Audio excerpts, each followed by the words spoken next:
Pneumonia কি?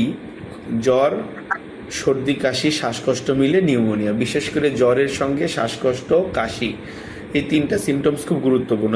তো দেখেন, নিউমোনিয়াটা হচ্ছে একজন মানুষের রেসপিরেটরি ট্র্যাক্ট ইনফেকশন। একজন মানুষের নাক থেকে ফুসফুস পর্যন্ত এই এরিয়াটাকে বলছি আমরা রেসপিরেটরি ট্র্যাক্ট।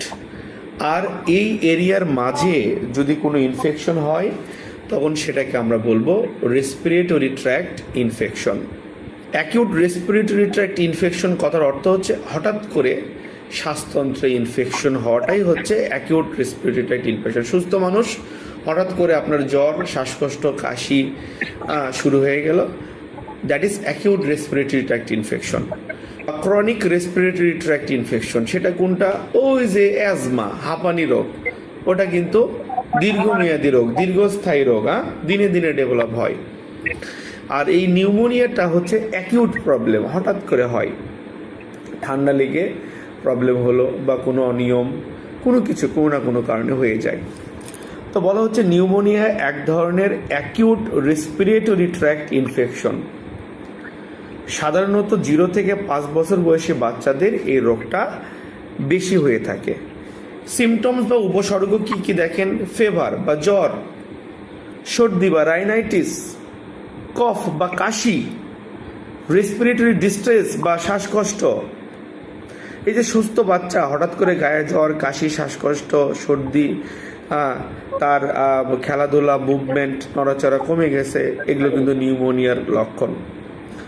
খুবই গুরুত্বপূর্ণ একটা পয়েন্ট নিচে আছে দেখেন, স্ট্রাইডর বা হুইস থাকবে।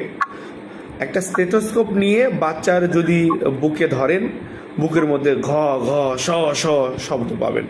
এই যে বুকের মধ্যে ঘ ঘ স স শব্দ, এটা হচ্ছে হুইস বা হুইজিং। তো এটা কিন্তু নিউমোনিয়াতে আপনি পেতে পারেন। তাহলে নিউমোনিয়া রোগটা কি? অ্যাকিউট রেসপিরেটরি ট্র্যাক্ট ইনফেকশন, হঠাৎ ব্যাকটেরিয়া জনিত এক ধরনের ইনফেকশন, ফুসফুসের ইনফেকশন বা সংক্রমণ। তো ট্রিটমেন্ট কি আছে? বাচ্চাদেরকে নেবুলাইজেশন দেব। নেবুলাইজেশন কাশি, শ্বাসকষ্ট 2 কাজই করবে, খুব দ্রুত বাচ্চা আরাম পাবে, বুকের মধ্যে ঘ ঘ শ শ অনেক কমে যাবে। বাচ্চাদের খুব বেশি কষ্ট হলে, অতিরিক্ত শ্বাসকষ্ট হলে অক্সিজেন দেওয়া লাগতে পারে। একটা শিশুর যদি ডায়রিয়া হয় তাহলে আমরা কি করব? 3টা স্টেজ আছে। একটা হচ্ছে নো ডিহাইড্রেশন, ডায়রিয়া হয়েছে কিন্তু পানি স্বল্পতা হয়নি, বাচ্চা স্টেবল আছে, ওর নড়াচড়া, খাওয়া দাওয়া সব স্বাভাবিক। আর সাম ডিহাইড্রেশন মানে কিছুটা পানি স্বল্পতা, শরীর দুর্বল হয়ে গেছে, বাচ্চার মুভমেন্ট কমে গেছে আর কি, নড়াচড়া কমে গেছে, সাম ডিহাইড্রেশন। আর যদি একদম বাচ্চা নিতিয়ে পড়ছে, খুবই দুর্বল, বুকের দুধও টেনে খেতে পারছে না, এরকম কন্ডিশন, এগুলো হচ্ছে সিভিয়ার ডিহাইড্রেশন। ওগুলো বেবিকে ধরে রাখা যাবে না। তো মাকে বলবেন প্রচুর ওরসালাইন খাওয়াতে, ORS, প্রতিবার পাতলা পায়খানা করার পর 15-20 চামচ করে বা 20-25 চামচ করে স্যালাইন যত বেশি খেতে পারে ভালো। স্যালাইনগুলোর কিন্তু নিয়ম আছে, 1 প্যাকেট আধা লিটার পানিতে গুলতে হবে। কিছুদিন আগে ফেসবুকে দেখছিলাম একজন মা, বাচ্চা তো বেশি পানি খেতে পারবে না, এই জন্য অল্প একটু পানির মধ্যে স্যালাইন গুলছে, এতে শরীরে মানে সোডিয়াম বেড়ে যায়, বাচ্চা কিন্তু মারা গেছে। তো আমার কথা যে স্যালাইন বড় ছোট সবার জন্য একই নিয়ম, আধা লিটার পানিতে 1 প্যাকেট গুলে এখন খাওয়াতে হবে। বড়রা বেশি বেশি খেতে, বড়রা হয়তো 1 স্যালাইন একবারেই খেয়ে নিচ্ছে, আধা লিটার পানি, বা 2 বারে খাচ্ছে। শিশু হয়তো চামচ দিয়ে অল্প অল্প করে যত বেশি খেতে পারে ভালো, বিষয়টা এরকম আর কি। হ্যাঁ, কিন্তু গোলার নিয়ম কি, আর একবার গুললে মোটামুটি 6 ঘন্টা রাখা যাবে, 12 ঘন্টাও রাখা যায়, ধরেন 6 ঘন্টাই ধরি আমরা, এই আর কি। তারপরে চিকিৎসা আসেন সিরাপ, জক্স। ডায়রিয়ার বাচ্চাদের জক্স সিরাপ দেওয়া যেতে পারে 0 থেকে 6 মান্থ, এই রেঞ্জের মধ্যে হলে 1 চামচের 3 ভাগের 1 ভাগ, দিনে 2 বার 5 দিন। 6 মাস থেকে 1 বছর এই রেঞ্জের মধ্যে হলে হাফ চামচ করে 2 বেলা 5 দিন। আর 1 বছর থেকে 5 বছর এই রেঞ্জের মধ্যে হলে 1 চামচ করে 2 বেলা 5 দিন।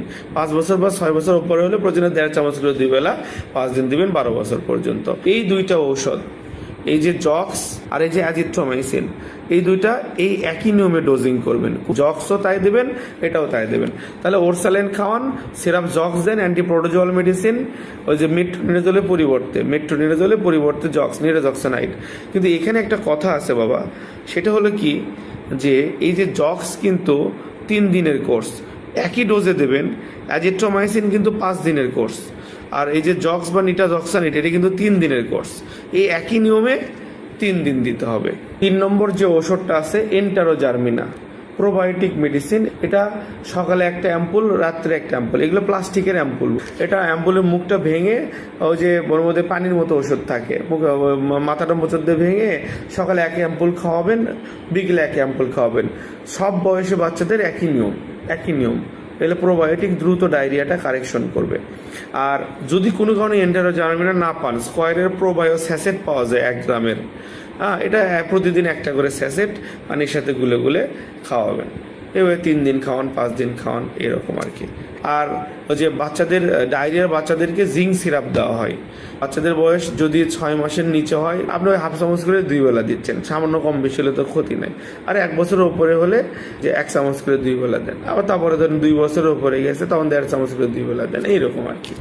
এতেই সুস্থ হবে। এখানে কিছু কথা আছে, সিভিয়ার ডিহাইড্রেশন বুঝলে, বাচ্চাদের অতিরিক্ত দুর্বল হলে দেরি না করে বাচ্চাটাকে দ্রুত হাসপাতাল পাঠিয়ে দেবেন, কারণ তাকে স্যালাইন দিয়ে তার জীবন বাঁচাতে হবে। ঠিক আছে, ধন্যবাদ সবাইকে।